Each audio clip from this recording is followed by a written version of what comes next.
Assalamualaikum warahmatullahi wabarakatuh. Halo teman-teman, peserta mentoring Mikrotik from Zero to Hero. Masih semangat ya? Kita masih bahas mengenai manajemen router atau router Mikrotik Administration. Dan di video kali ini teman-teman kita bakal bahas mengenai NTP, Network Time Protocol. Ini merupakan protokol untuk mengatur waktu di jaringan kita, di router Mikrotik kita. Jadi gimana cara kerjanya? Gini teman-teman.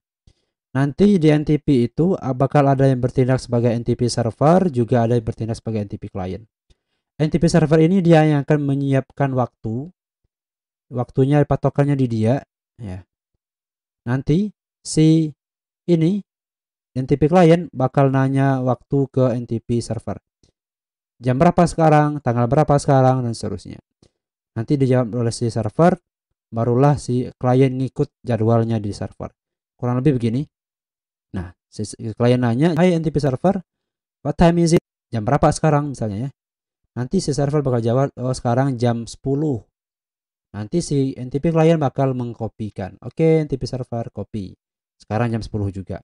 Nah, kalau NTP server yang ngawur, yang nggak akurat jadwalnya, jam tanggalnya nggak akurat di NTP server, ya NTP kliennya juga ikutan ngawur ya. Nah, intinya dia ngikut jadwal di NTP server. Nah, di sini digunakan untuk mengatur jadwal, mengatur waktu, tanggal, jam secara otomatis. Kenapa perlu teman-teman? Kapan perlu juga? Gini, kadang kita ada konfigurasi di router itu scheduler atau penjadwalan. Di mana misalnya nih, setiap jam 8 pagi sampai jam 10 pagi, jam 8 sampai jam 10 itu YouTube dan Facebook diblokir misalnya. Nah, supaya routernya bekerja dengan optimal, dengan tepat ya, akurat, maka jam di Mikrotik itu juga harus akurat. Kan nggak lucu ya kalau di Mikrotiknya jam 3, padahal seharusnya sekarang jam 8 pagi. Jadi seharusnya YouTube keblokir, jadi nggak keblokir. Kenapa? Karena jadwal waktu di Mikrotiknya nggak akurat. Makanya kita perlu atur waktunya supaya lebih akurat. Lalu kenapa harus atur menggunakan NTP? Ya, supaya dinamik, supaya otomatis.